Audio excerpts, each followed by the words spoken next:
Jadi pada tahun 2008, seorang pria menerima sebuah telepon misterius. Panggilan itu hanya berlangsung beberapa detik, tidak ada teriakan, tidak ada ancaman, dan tidak ada sesuatu yang terdengar aneh. Namun setelah panggilan itu berakhir, pria tersebut keluar dari rumahnya, dan sejak malam itu dia tidak pernah terlihat lagi. Yang lebih menyeramkan, saat polisi mencoba melacak nomor yang menelponnya, mereka menemukan bahwa nomor tersebut sebenarnya sudah tidak aktif selama bertahun-tahun. Dan yang paling aneh, nomor itu dulunya milik seseorang yang sudah meninggal dunia. Halo semuanya, di video kali ini kita akan membahas kisah hilangnya orang pria yang sampai hari ini masih menjadi misteri. Awalnya, kasus ini terlihat seperti kasus yang hilang biasa, tapi semakin dalam diselidiki, semakin banyak hal aneh yang ditemukan.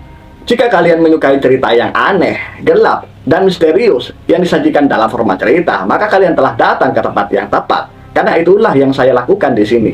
Dan saya mengunggah video baru 1, 2, bahkan 3 kali seminggu. Jika kalian terdengar menarik bagi kalian, silakan lakukan hal ini kepada like, agar kalian tidak ketinggalan di minggu ini. Oke, kita mulai cerita hari ini.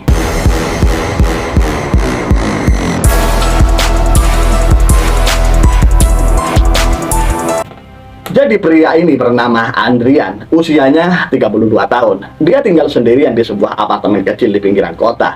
Tidak ada yang aneh dari Andrian. Dia itu dikenal sebagai orang yang tenang, tidak punya musuh, tidak pernah membuat masalah, dan hidupnya terlihat sangat normal. Setiap pagi, Andrian pergi bekerja, pulang sore, membeli makan malam, lalu menghabiskan waktunya di rumah. Rutinitasnya hampir selalu sama. Bahkan tetangganya mengatakan, Andrian adalah tipe orang yang jarang keluar rumah. Dia lebih sering menghabiskan waktu sendirian.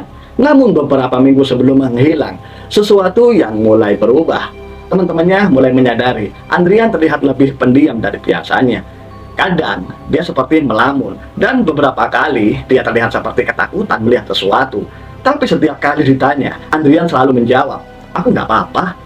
Awalnya tidak ada yang terlalu memikirkan hal itu. Mereka mengira Andrian hanya stres karena pekerjaan. Tapi ternyata itu adalah awal dari sesuatu yang jauh lebih aneh. Jadi malam itu, sekitar pukul 11:40, Andrian sedang duduk sendirian di ruang tamunya. TV menyala pelan. Hujan turun cukup deras di luar apartemen. Dan suasana malam itu terasa sangat sunyi. Lalu tiba-tiba ponselnya berdering. Namun tidak dikenal. Andrian melihat layar ponselnya selama beberapa detik, seperti ragu untuk menjawabnya. Dan pada akhirnya, dia membiarkan panggilan itu berhenti sendiri. Tapi beberapa detik kemudian, telepon itu kembali berdering. Kali ini, Andrian langsung lihat tegang. Dia perlahan mengambil ponselnya dan akhirnya menjawab telepon tersebut. Tidak ada yang tahu isi percakapan itu karena panggilan tersebut hanya berlangsung beberapa detik. Namun menurut salah satu tetangganya, beberapa saat setelah telepon itu berakhir, wajah Andrian langsung berubah pucat. Dia terlihat panik. Andrian berdiri dengan cepat, mengambil jaketnya, lalu keluar dari apartemen dengan buru-buru. Dan itu adalah terakhir kalinya Andrian terlihat hidup.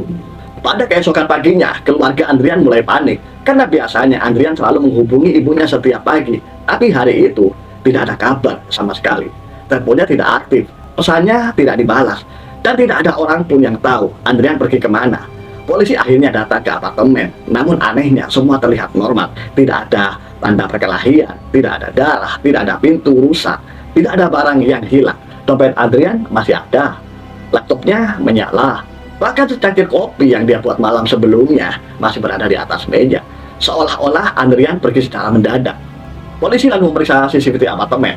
Mereka berharap menemukan petunjuk baru, dan benar saja, rekaman CCTV menunjukkan Andrian keluar apartemen malam itu sendirian. Namun ada satu hal yang membuat polisi itu merasa aneh. Tepat sebelum pintu lift tertutup, Andrian terlihat menoleh ke arah samping, seolah ada seorang berdiri di sebelahnya. Tapi anehnya, kamera tidak merekam siapapun. Polisi kemudian mencoba melacak nomor terakhir dan yang menghubungi Andrian malam itu. Awalnya mereka mengira itu hanya nomor biasa, tapi saat pelacakan keluar, semua orang langsung bingung karena nomor tersebut ternyata sudah tidak aktif selama 3 tahun. Polisi mengira itu hanya kesalahan sistem, tapi setelah diperiksa ulang, hasilnya tetap sama. Dan yang lebih menyeramkan lagi, nomor itu dulunya milik seorang pria bernama Daniel. Seseorang yang ternyata sudah meninggal 5 tahun sebelumnya. Jadi setelah informasi itu tersebar, banyak teori yang mulai bermunculan.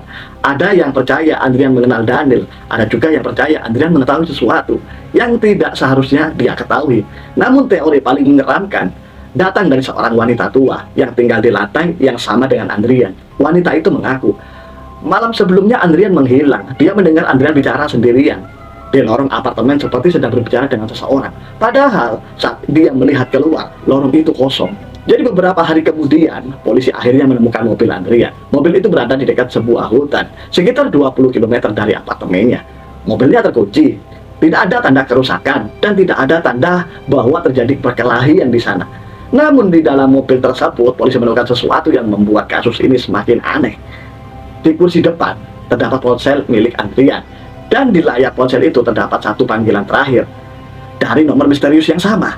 Polisi mencoba memeriksa isi rekaman panggilan tersebut. Namun anehnya, tidak ada suara manusia sama sekali. Hanya suara statis pelan, seperti gangguan radio. Dan menurut teknisi audio, suara tersebut terdengar sangat tidak normal. Polisi terus mencari Andrian di Brother selama berbulan-bulan.